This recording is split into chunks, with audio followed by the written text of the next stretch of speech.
we're going to release our financial assistance to Iris at 6.5 million pesos. Hi, hello. Subscribe lang kayo dito. Mag-iingat kayo.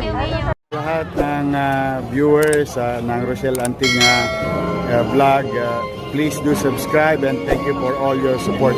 Toits, oh. Yeah, no. Ingat.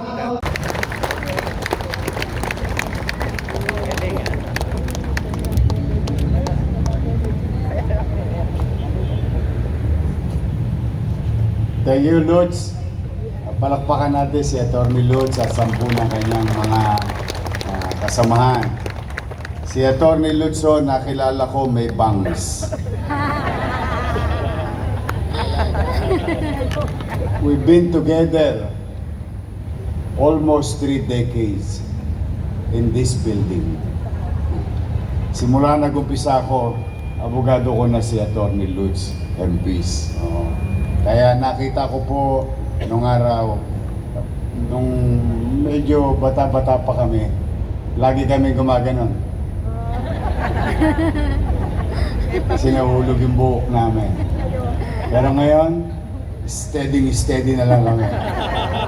Palakpakan natin Atty. Lutz. Thank you for your service and your people under the city legal. Keep it up. Sabi niya kanina, kung natagpuan niyo na daw ang inyong hilaga, paano kung walang hilaga? Meron kami nilaga. Good morning! Good morning! Yeah, it's a good morning for us, especially to MDRRMO and all other agency that we have acquired some machineries that will continue to clean up our city. To our Vice Mayor and the members of the City Council, to the department head, gusto ko rin i-welcome ang ating bagong magkasama po kami ni Secretary Angara the other day, and officially ipinakilala na sa atin ang ating bagong Director, Superintendent at pamunuan ng SDO, Dr. Gayola, si Doktora. Ayan.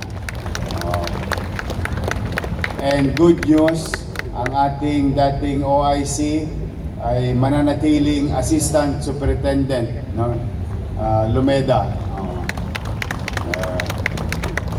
Welcome po sa Maynila. We're very excited working hand in hand with you. And with that, we have a very good surprise for you. Alam po ninyo, pinipilit talaga natin na magbuti at mag-inam sa pinansyal na aspeto ng ating lungsod. And tama si Lutz. Totoo po yung sinabi niya. May mga bagay sa buhay leader na kailangan mong gawin dahil para sa kabubuti ng higit na nakakarami at pangmatagalan. There are things in governance, what you call the immediate solution for immediate effect, katulad ng Band-Aid. Also, meron din midterm or midway, short term, whatever you call it, for the next 3 years or 5. Meron din long term, that will take effect 10 years or 15 years. But today,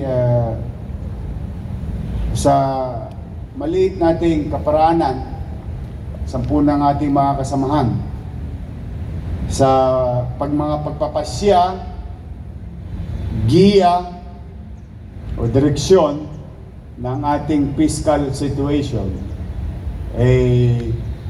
medyo umaayos-ayos naman ng kaunti. At sa patuloy nating pagsisikap, sama-sama tayong nagsisikap. Ngayon po meron akong announcement para sa ating mga kasamaan sa naglilingkod sa bayan, mga mag-aral, institusyon.